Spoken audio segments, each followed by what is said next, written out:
नमस्कार दोस्तों, TSM academy के यूट्यूब चैनल पर आपका स्वागत है। मैं अभिषेक चौहान। आज हम देखते हैं दोस्तों एमपी बोर्ड कक्षा 10वीं के बैच के क्वेश्चन। दोस्तों जो आज क्वेश्चन देखने जा रहे हैं दोस्तों हम, ये क्वेश्चन 2023 एमपी बोर्ड के कक्षा 10वीं के पेपर में 3 नंबर में आ गया है दोस्तों। तो आइए क्वेश्चन को शुरू करते हैं। शुरू करने से पहले दोस्तों वीडियो को लाइक कर दीजिए, शेयर कर दीजिए, चैनल को सब्सक्राइब कर दीजिए दोस्तों। तो आइए शुरू करते हैं क्वेश्चन। दोस्तों क्वेश्चन हमारे पास है, कुछ एक बिंदु ए से जो एक वृत्त के केंद्र से 5 सेंटीमीटर की दूरी पर है दोस्तों। यानी कि एक बिंदु ए है जो वृत्त के केंद्र से दोस्तों, तो ये वृत्त बन गया हमारे पास। वृत्त के केंद्र से कितनी दूरी पर है? 5 सेंटीमीटर की दूरी पर, यानी कि यहाँ से 5 सेंटीमीटर दूरी पर, यानी कि यहाँ तक क्या है, बिंदु हमारे पास ए है। तो ये ए, इसकी दूरी कितनी है? 5 सेंटीमीटर दोस्तों। ये लिखिए हमने। इसके पश्चात क्या बोला दोस्तों? वृत्त पर बिंदु ए से खींची स्पर्श रेखा की लंबाई 4 सेंटीमीटर है। यानी कि दोस्तों ए से एक स्पर्श रेखा खींची गई है और इन दोनों के बीच की दूरी कितनी है? 4 सेंटीमीटर है दोस्तों।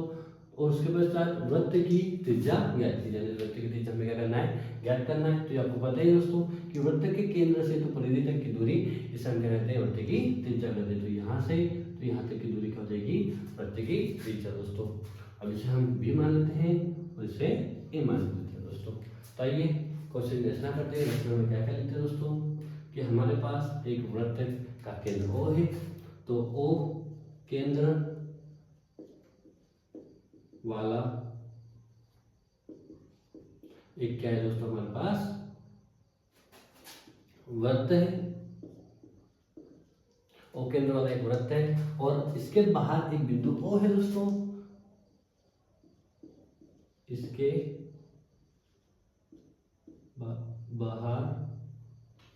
बाहर एक बिंदु क्या है दोस्तों? ए। तो हमने क्या किया? ओ से ए को क्या कर दिया दोस्तों? मिला दिया। ए तो ओ ए को क्या किया दोस्तों? मिलाया। तो उसके पश्चात ए से एक स्पर्श रेखा खींची तथा दोस्तों ए से क्या खींची? एक स्पर्श रेखा ए भी खींची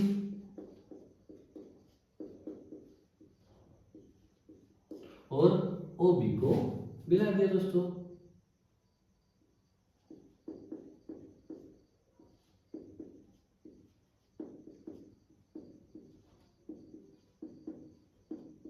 तो इससे हमें क्या मिला दोस्तों? ओ ए बराबर 5 सेंटीमीटर। उसके पश्चात ए बी बराबर 4 सेंटीमीटर। ए बी बराबर 4 सेंटीमीटर। और हमें क्या करना है? ओ बी जो गति क्या है? त्रिज्या।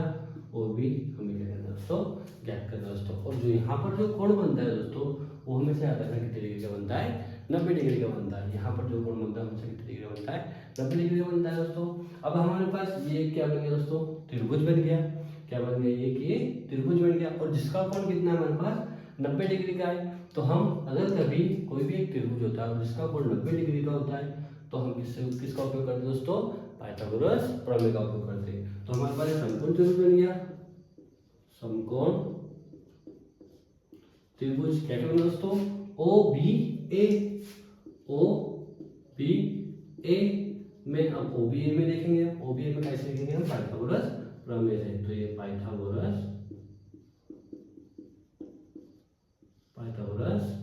प्रमेय से दोस्तों। अब पाइथागोरस प्रमेय क्या बोलते हैं दोस्तों कि किसी भी एक समकोण त्रिभुज में कर्ण का वर्ग जो सबसे बड़ी भुजा है उसकी अन्य दो भुजाओं के वर्गों के योग के बराबर होता है दोस्तों। तो देखते हैं, यानी कि सबसे बड़ी भुजा क्या होती है हमारे पास? कर्ण, इसका वर्ग, इसकी अन्य दो भुजा यानी कि लंब और आधार,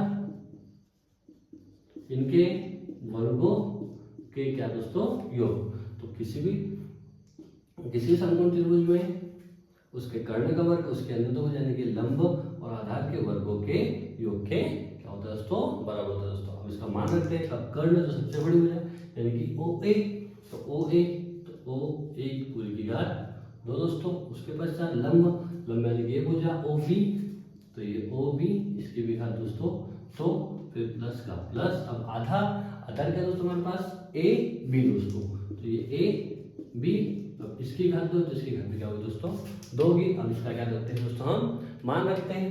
अब ओ यानी कि ये इसका मान कितना है 5, तो इसकी घात 2 तो इसकी घात भी क्या होगी दोस्तों 2 होगी। उसके पश्चात बराबर का बराबर, अब ओ बी दोस्तों, ओ बी इसका मान हमें पता है क्या, नहीं पता है, तो ओ बी वैसा की वैसा दोस्तों, इसकी घात 2 तो इसकी घात वैसा की वैसा 2, फिर प्लस ए बी का मान क्या है 4 है, तो ये 4, अब ए बी की घात 2 तो 4 की घात भी क्या होगी दोस्तों 2 होगी। अब हम करते हैं 5 की घात 2 है, 5 की घात 2 यानी कि 5 कितने बार है 2 बार गुणा में दोस्तों, तो ये 5 गुणा 5 बराबर ओ बी की घात 2 वैसा की वैसा। अब यहाँ पर भी 4 की घात 2 मतलब 4 कितनी बार है 2 बार गुणा में, तो 4 गुणा 4, इनका गुणा करते हैं, 5 का 5 में गुणा करेंगे दोस्तों, तो 5 पंजे 25 बराबर ओ बी पूरी की घात 2 प्लस 4 गुणा 4, 4 का 4 में गुणा करेंगे तो 4 चौक होता है 16 होता है दोस्तों। अब यहाँ पर दोस्तों ये प्लस में इधर इसको करेंगे तो पक्षांतर करेंगे तो क्या आएगा वो माइनस में आएगा दोस्तों, तो ये 25 वैसा के वैसा, प्लस का 16 तो क्या हो जाएगा माइनस का 16, और बराबर क्या बच जाएगा हमारे पास ओ बी की घात 2 दोस्तों। अब 25 में से 16 को हटाएंगे, तो 25 में 16 हटाएंगे तो कितना आएगा दोस्तों हमारे पास 9 बचेगा, तो 9 बराबर ओ बी की घात 2 दोस्तों। अब यहाँ पर ओ बी की घात 2 है, हमें ओ बी का मान चाहिए, तो हम क्या करेंगे दोस्तों इसकी भी घात 2 तो इसकी भी क्या करेंगे घात 2 करेंगे, और घात से घात काट देंगे तो ओ बी का मान हमें आसानी से पता चल जाएगा। अब 9 जो होता है दोस्तों याद रखना वो 3 की घात 2 होता है, 3 की घात और ओ बी की घात 2 वैसा की वैसा। जो 9 होता है हमारे पास वो 3 की घात क्या होता है दोस्तों 2 होता है, यानी कि 3 का 3 में गुणा करेंगे 3 3 9 होता है दोस्तों, इसलिए हम 9 को लिख सकते हैं 3 की घात 2, तो 9 को हमने 3 की घात 2 लिख दिया। अब यहाँ पे घात से घात कट जाएगी, तो ओ बी इसका मान क्या आ जाएगा दोस्तों हमारे पास 3 आ जाएगा, और जो मान है वो काय में है सेंटीमीटर में दोस्तों, तो ये हमारे पास इसका आंसर हो गया। यानी कि जो वृत्त की त्रिज्या हमें निकालनी थी, त्रिज्या वो कितने आ गए दोस्तों 3 सेंटीमीटर दोस्तों। इसी प्रकार हमारे साथ बने रहने के लिए हमारे वीडियो को लाइक कीजिए, चैनल को सब्सक्राइब कीजिए और वीडियो को अधिक से लोगों तक शेयर कीजिए। धन्यवाद दोस्तों।